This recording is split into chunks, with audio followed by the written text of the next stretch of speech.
Hi, this is Chicken Philosophy, Meccan Revelations, Part 4.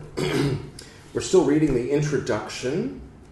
We popped in with some actual translation of what he was saying and then went back to the introduction. And somehow I neglected to put a bookmark in last time. And yet I am fairly confident that this is where we left off. So, how is everybody doing today? I'm going to be listening to some Beethoven sonatas, or Beethoven for the Bill and Ted fans, starting with the Pathetique. I used to be able to play this. Probably wouldn't take much to remind myself, but yeah, my mom used to play this, my grandpa, my mom's dad used to play this. He taught himself, she taught herself. My mom taught me, so I broke the tradition.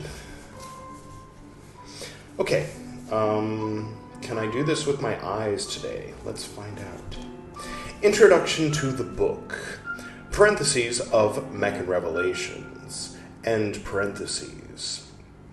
We said from time to time, it occurred to me, what? Okay, we said, from time to time, it occurred to me that I should place at the very beginning of this book a chapter concerning, parentheses, theological, end parentheses, creeds, supported by definitive arguments and salient proofs. But then I realized that that would distract the person who is properly prepared and seeking an increase, parentheses, in spiritual knowledge, end parentheses, who is responsive to the fragrant breaths of, parentheses, divine, end parentheses, bounty with a capital B, through the secrets of being. For if the properly prepared person persists, a lot of P's going on, automatopoeia, is that what that is? No, it's consonants. Anyway, in when it's another language, in Dhiker, Dhiker, or D-I, let me get the magnifying glass, I won't be alone.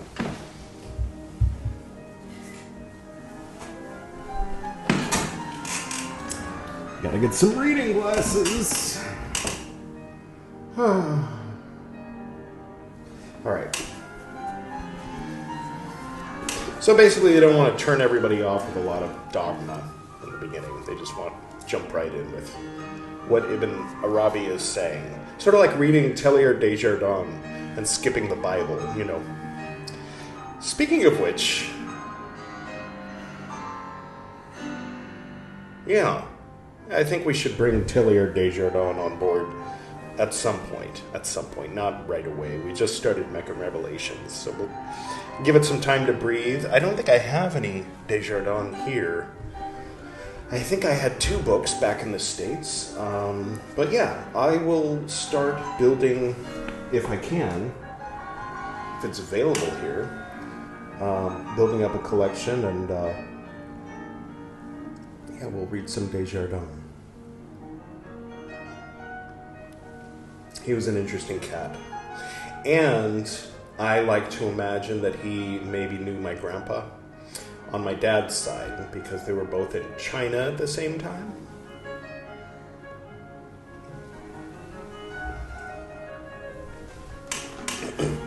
And both spoke French. Okay, what is this word? This word, D-H-I-K-R, all right? I won't try to pronounce that because it'll sound funny. It means remembering God, with remembering in quotes, D-H-I-K-R. Okay, yes. And spiritual retreat, emptying the place, parentheses, of the heart, end parentheses, from thinking, and sitting like a poor beggar who has nothing at the doorstep of their Lord. Then God will bestow upon them and give them some of that knowing of him.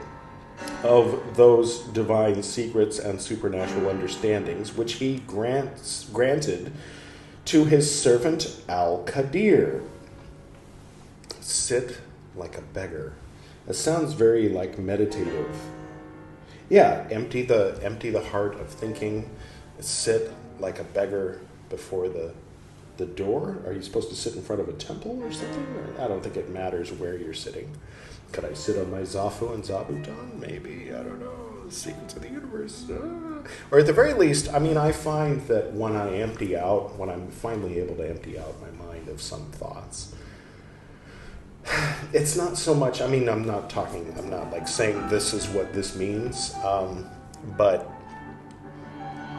certain things become obvious that were obvious before, but I couldn't see them or think of them or hear them or visualize them because my head was so full of whatever. And it's sort of reminiscent, in my view, of how you have to clean your lens every once in a while. You have to clean your filter. That if you are pouring, I don't know, coffee through coffee grounds using the same filter, same little paper filter over and over, or even like a tea strainer or whatever. You got to wash it out. Otherwise, the water doesn't flow through. So the water is like the obvious ideas, the obvious perceptions, the obvious conclusions, the obvious even creative things. And the stuff that gets stuck in the filter is like someone looked at you funny while you were walking down the street, someone honked at you, if, that's one type, or someone looked at you on the street, someone honked at you, ooh. Whatever. It could be one tone, it could be another, but like local to present time, recent past things, or distant past things that come up and clutter up the... I'll just keep reading. Yes. For he said, parentheses, of Al-Qadir, end parentheses, a servant among our servants to whom we have brought mercy from us, and to whom we have given knowledge from what... I feel like maybe there's a better setting on this microphone, because it's been funky. Is that better or worse? Because it's too much bass lately. There's a lot of... What is that? Gain. Okay. And that thing there. Let me try one thing over. Last time in the Carl Jung 26, this was just so much bass that I ended up using some of the audio from the phone, and then the music was too loud because the music's coming out right over there. We'll see. We'll see if that made it worse or better. Yes. A servant to whom we have brought mercy from us, and to whom we have given knowledge from what is with us. Bracket parentheses 18:65 and bracket parentheses. I assume that is from the Quran, since they're not saying what it's from. And he said, so be mindful of God, and God will teach you. Bracket parentheses 2:282 and bracket parentheses.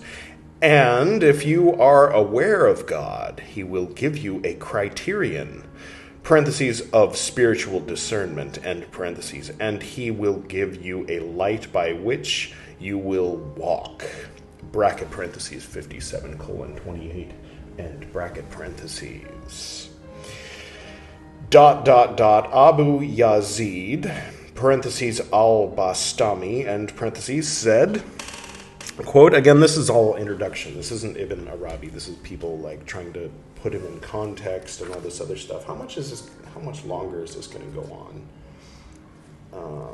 It's going to talk about each chapter individually.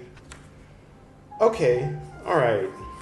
We're on page 14, and we've got to read to page 26 before we get to something else that's not Ibn Arabi. Oh, okay. Then there's just these little commentary things at the beginning. Okay, fair enough. All right. Maybe by the middle of next episode, maybe. I doubt it. It's taken me this long to get a third of the way through a page. Well, we'll see. I'll try to read more in each episode, and then we'll actually get to the Ibn Arabi. Because that was good in the first one. Did you see the first one? If not, it's better.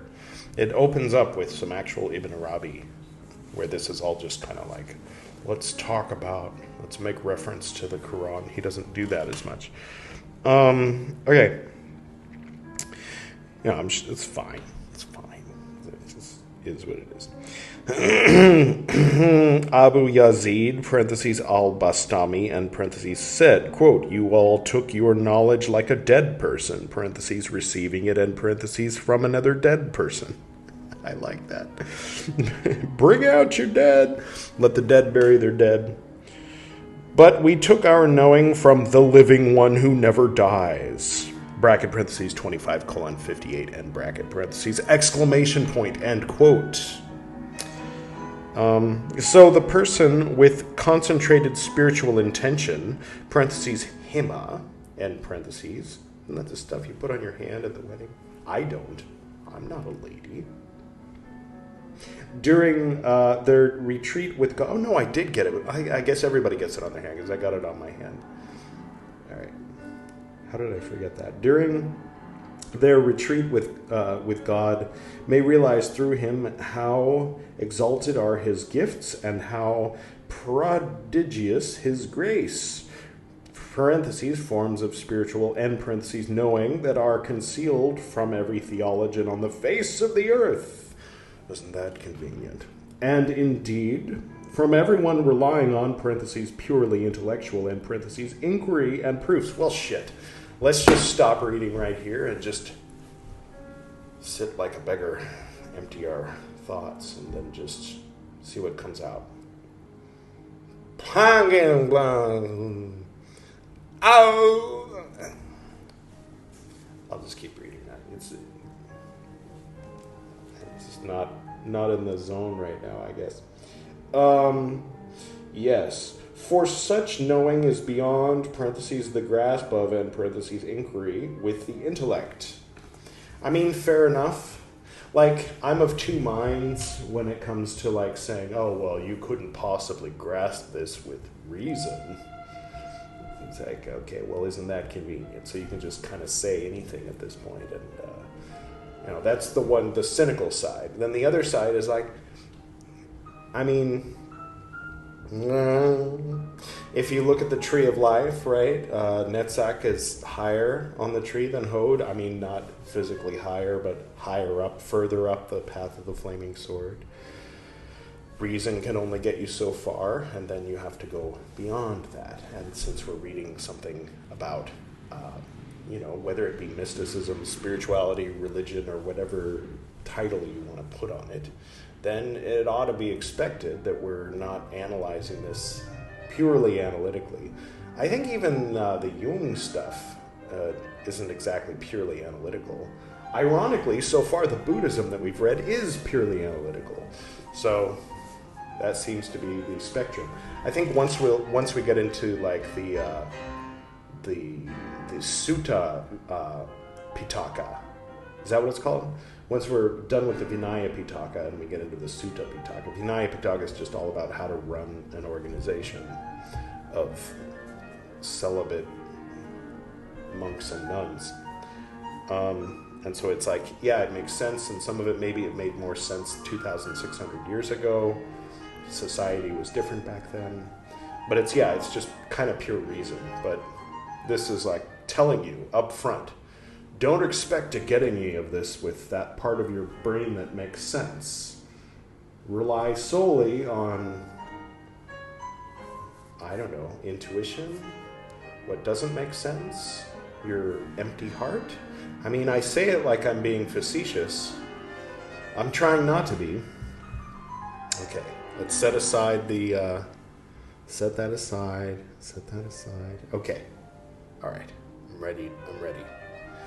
Let's go. Ibn Arabi then goes on to explain more carefully the essential differences between that inspired spiritual, quote, knowing, end quote, or gnosis,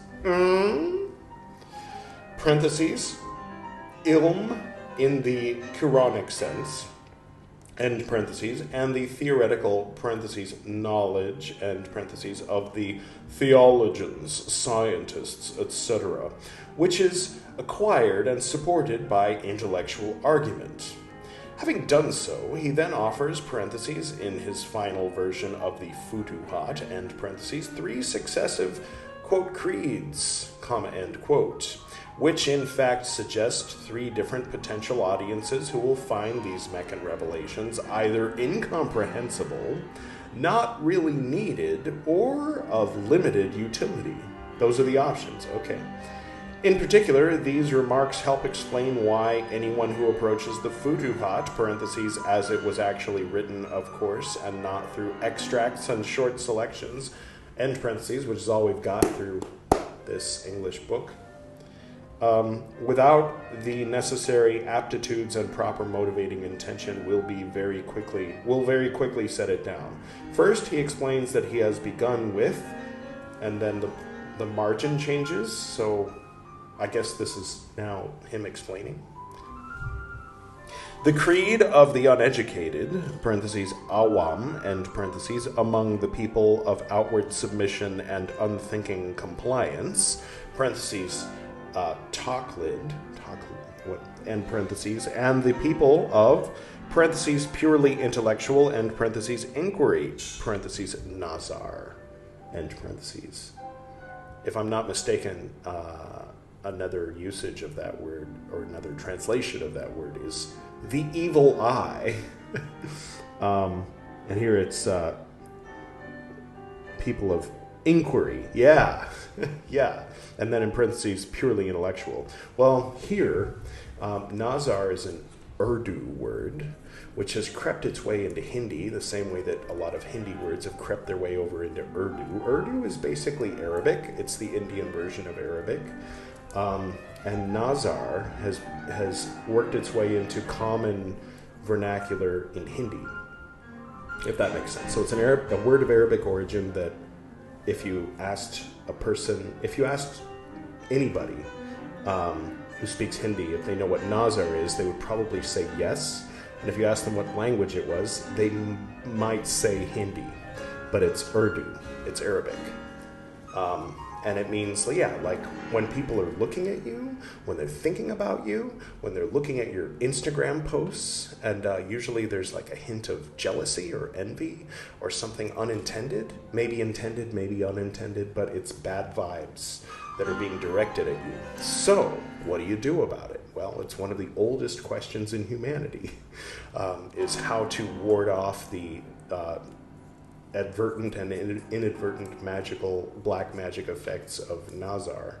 And one common way around India is to take some green peppers and some lemon and put a needle through it so that it's all strung up, and then hang it in front of your door. There's a number of different things you can do. Of course, the little Eye of Fatima is another way. Another way is these like scary demon faces that people will put over their door or somewhere facing outward outside their homes. And the idea is that it just takes away people's interest, or they see that instead of seeing like how nice your house is, or wondering what's inside, or who's inside, or what kind of PlayStation you have, that kind of thing. So anyway, yeah, interesting. I had something to say about something here, maybe, I think.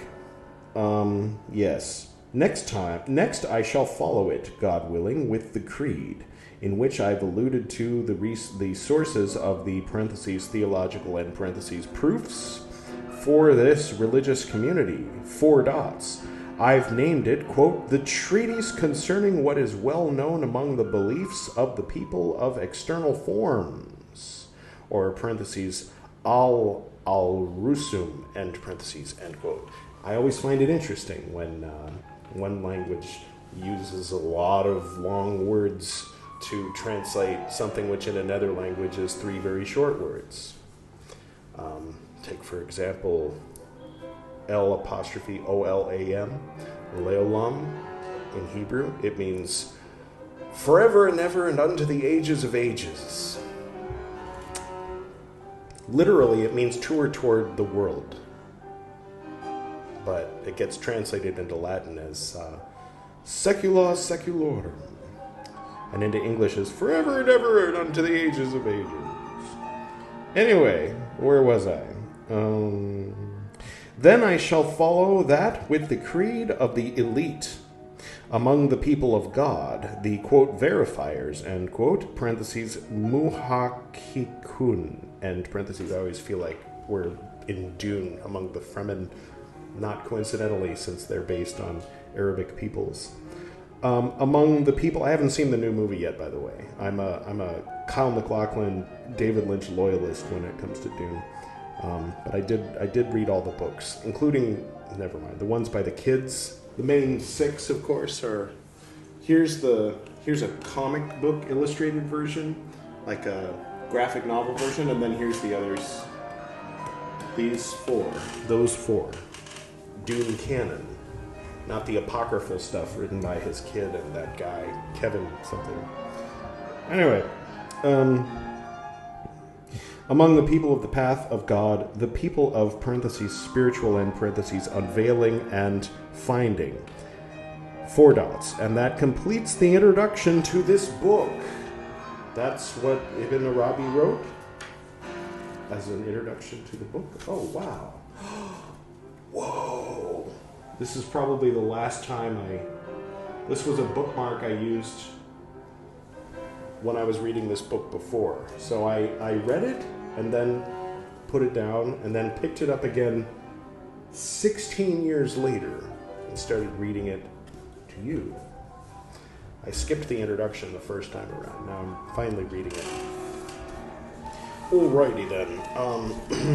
Actually, it was a book called A History of the Arab Peoples, which was in the free books basket at my place of employment back then.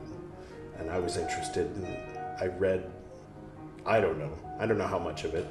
I read up to the point where it started talking about Ibn Arabi, and then I went and bought these books, and then I started reading these. Then I recorded this, and then I put it down for 16 years, and then picked it up again. All right. In fact, however, that is not the end of Ibn Arabi's introduction, for he then goes on to add 2 essential allusions, and that's not illusions, like things that aren't there, but allusions, references to other literary works, to the underlying structure and deeper intentions of the work. Essential, quote, keys, end quote, given to his ideal audience, as it were, which have never ceased to fascinate his serious interpreters. And here it is, we're going to get to read it, and that's quite a build-up. It says it fascinates people. Is this music? I think it might be distracting. Let me put on something else. I don't know what. Okay, so this is Ibn Arabi talking. But as for presenting the credo of the quintessence, parentheses, of the spiritual elite, like you, end parentheses, I have not given it in detail in any one place because of the profundities it contains. Instead, I have given it scattered throughout the chapters of this book, exhaustively and clearly explained, but in different places, as we've mentioned. So those on whom God has bestowed the understanding of these things will recognize them and distinguish them from other matters. For this is the true knowing, and the veridical saying, and there is no goal beyond it. Quote, the blind and the truly seeing are alike. End quote. In its regard, it brings together things most far and most near, and conjoins the most high and most low. Cool. Oh, good. We're coming up to the end of a section, just in time for the episode to be about long enough that we can jump into some Hafiz bibliomancy for the end. What do you think? That was fun. And in his final version of the Meccan Revelations, completed shortly before his death, he set down this new, quote, last word, end quote, which adds one key explanation as to why the full understanding of his writing is so challenging. Here it is. Now this was the credo of the elite among the people of God, but as for the credo of the quintessence of the elite concerning God, that is a matter beyond this one, which we have scattered throughout this book because most intellects, being veiled by their lack of thoughts... What? No, that's not what it said. Being veiled by their thoughts, fall short of perceiving it due to their lack of spiritual purification. Fair enough. Fair enough. The introduction to this book is finished.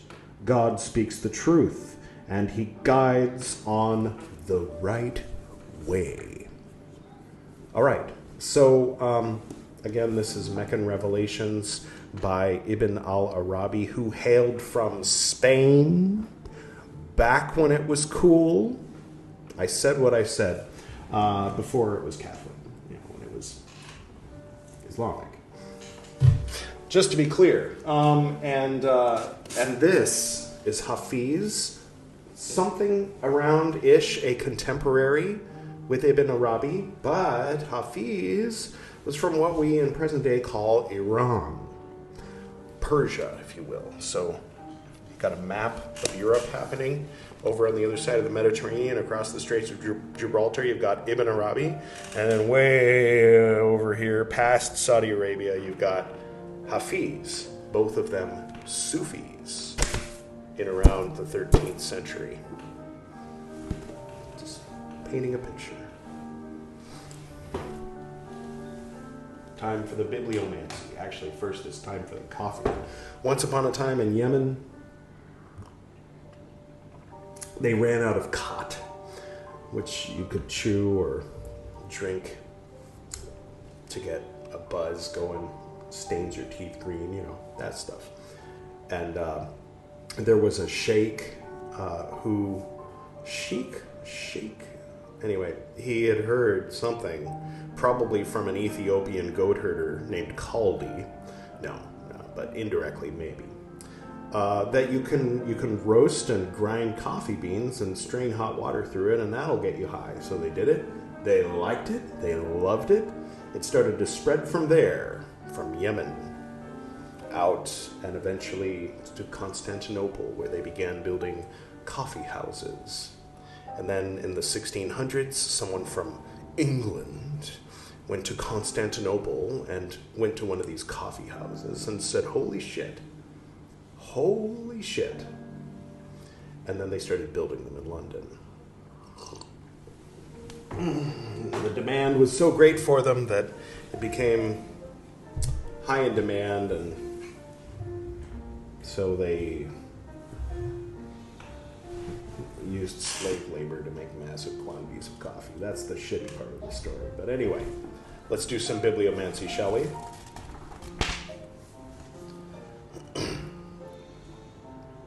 We landed on exactly the same poem we did at the end of yesterday's episode. The quintessence of loneliness. So I'll read the one on the next page, because I actually pointed to the second half of that same poem both times. There's nothing like making it open to that page. That's really interesting. Needing a mirror. Your eye is so wise. It keeps turning, needing to touch beauty. It keeps turning, needing to find a mirror that will caress you as I.